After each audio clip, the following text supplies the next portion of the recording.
आपको जल्दी से बताते हैं कि हम ये जो बात कर रहे हैं शी जिनपिंग का रूस दौरा और अमेरिका और रूस के बीच ये स्टार्ट नाम का जो समझौता था ये स्टॉप होना, ये कितना बड़ा संकेत दे रहा है ये आप समझिए। पहले पश्चिम के खिलाफ पुतिन का मोर्चा तैयार, अमेरिका के खिलाफ मैदान में शी जिनपिंग। अमेरिका और चीन एक दूसरे के कट्टर दुश्मन हैं, ये तो हम सब जानते हैं, लेकिन इस वॉर में अभी चाइना उस तरह से बिल्कुल फ्रंट फुट पर नहीं आया। अब शी जिनपिंग का जाना, क्या यह तय है कि अब चाइना फ्रंट फुट पर आ रहा है साल भर के बाद इस वॉर में? यह बहुत बड़ा सवाल है। फिर कुछ दिनों में मॉस्को जाने का जिनपिंग का प्लान, बातचीत तो यहां से भी हो सकती थी। आपको याद होगा जब यह वॉर शुरू हुई थी, जब विंटर ओलंपिक्स चल रहे थे चाइना में, तो पुतिन उस विंटर ओलंपिक्स के बहाने वहां गए थे और उसी के बाद उन्होंने इस वॉर का ऐलान कर दिया था। अब शी जिनपिंग जब मॉस्को आ रहे हैं तो क्या यह वॉर एक नए एक्सटेंट पर जाएगी, इस पर बात करेंगे। और तीसरा, रूस को घातक हथियार अगर चीन देगा तो यह इंटेंसिटी कितना बढ़ाएगा इस वॉर का? क्या अब अमेरिका को दो मोर्चों पर लड़ना पड़ेगा,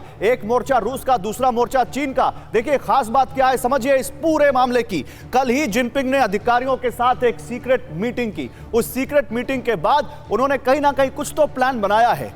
चीन पर जेलेंस्की के बयान से जिनपिंग बेहद गुस्से में है, क्योंकि जेलेंस्की ने चीन को भी चुनौती दे दी कि चीन इसमें ना पड़े। जिनपिंग को पता है कि रूस तो अगली बारी चीन की होगी, यानी चीन जानता है कि अगर रूस हारा तो फिर दुनिया में जो हाइपर सुप्रीमेसी हो जाएगी अमेरिका की, उसके तले चीन को भी आना पड़ेगा। आप समझिए इस बात को। जिनपिंग पुतिन मिले तो क्या सैन्य गठबंधन पर चर्चा हो सकती है, अमेरिका को धूल चटाने की रणनीति तो जरूर बनेगी, नया वर्ल्ड ऑर्डर सेट करने की कोशिश होगी जो अमेरिका और यूरोप लेस हो सकता है, और ताइवान पर पुतिन का साथ मिल सकता है चीन को, तो चीन वाकई बड़ा मजबूत हो जाएगा। तो कहीं ना कहीं हर तरफ से यह कोशिश है कि अपने जो स्कोर हैं उनको सेट किया जाए। जनरल सिवाच से शुरुआत करते हैं अपने इस डिबेट की। जनरल सिवाच, जो मैंने कहा, क्या आपको लगता है इसके आगे भी कुछ है जो आप देख पा रहे हैं जिनपिंग के इस दौरे, शी जिनपिंग के इस रूस के दौरे को लेकर? हाँ बिल्कुल, देखो ये सच्चाई है गौरव की, जो शी जिनपिंग अभी रूस का दौरा करेंगे उसका बड़ा महत्वपूर्ण है। देखो अभी तक जो चीन है रूस के साथ खुल के नहीं आया है। उसने रूस को हथियार नहीं दिए हैं, जो कि ओपनली, अगर उसने हथियार दिए हैं तो वो नॉर्थ कोरिया के थ्रू दिए हैं, आमजन अम्यूनिशन। उसकी वजह है, उसकी सबसे बड़ी वजह है क्योंकि उसको लगता है अगर उसने हथियार दिए रूस को तो उसके ऊपर इकोनॉमिक सैंक्शन लग जाएंगे यूरोप और अमेरिका के, और उसका जो ट्रेड है $3 ट्रिलियन है यूरोपियन यूनियन और अमेरिका के साथ, तो वो उसके लिए बहुत नुकसान हो सकता है इकोनॉमिकली। तो वो खुल के नहीं आया। मगर जिस प्रकार से सिचुएशन बन रही है, क्योंकि ये डिप्लोमेसी का कोई अच्छा नुमाइंदा नहीं किया अमेरिका ने, दोनों के साथ एक प्रकार दुश्मनी ले ली इकट्ठी, चीन के साथ भी रूस के साथ, तो ये ऑटोमेटिकली है enemies enemies is my friend. तो ये रूस और चीन का जो गठबंधन बन के आ रहा है वो मुझे लगता है एक बहुत बड़ा खतरा पैदा कर सकता है। मगर अभी भी मुझे लगता है जो चीन